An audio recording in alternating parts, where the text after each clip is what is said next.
عندك خلاف مع العريفي؟ الحريفي انا ما احب اذكر اسماء بس بقول بيكون نوعيا شنو سبب الخلاف؟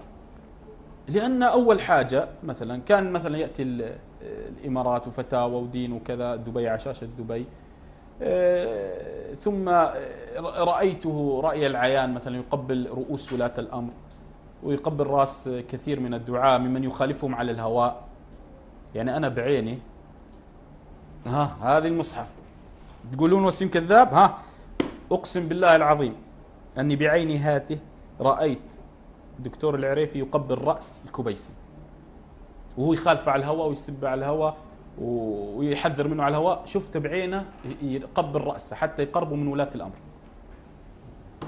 وش رايك؟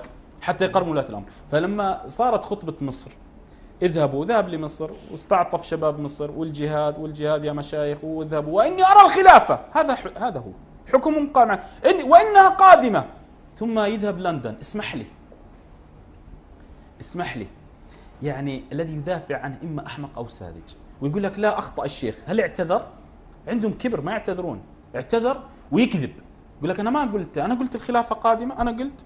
ولما تمت مقابله معه قالوا له انت ذهبت استقبلك رئيس الوزراء الاخوان، قال لا هو استقبلني، جاء واستقبلني، ما جاء واستقبلني، هو في مسجد ومحاضر وجاء استقبل رئيس الوزراء. الفيديو موجود. فاسمح لي هذا مو داعيه، اسمح لي انا لا اريد ان يعني انزل مستواه، لكن بالحقائق لكن لما رجل يقول انا ما قلت للشباب التحقوا في داعش على القناه البريطانيه او اذهبوا لسوريا، وهو 24 ساعه يحرض ويحتفل بزواج ابنه وعقارات وما اعرف ايه ويطلع على الشاشات وبتويتر يظهر ملاك ويحرض على بسوريا. لما ذهب لسوريا كان يدعي لبشار يقول حفظ الله هذه البلاد ونحن كنا نطرد من المطارات وما اعرف ايه. ثم لما صار عند ليبيا قال حفظ الله عز وجل قائد هذه البلاد وولي امر هذه البلاد، ثم قال على المنبر تفوهن عليك.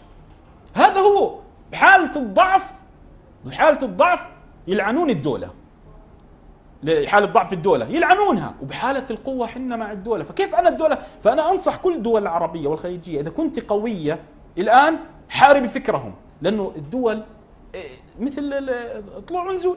يعني إذا الآن أنت الدولة قوية راح يجي يوم لحظة تضعف صحيح. اقتصاديا كذا راح يتكالبوا عليك. فمن الآن حاربها، حارب فكرها، حارب مؤسساتها. احنا اتجاه الآن إلى محاربة الفكر الإخواني. نعم. شلون؟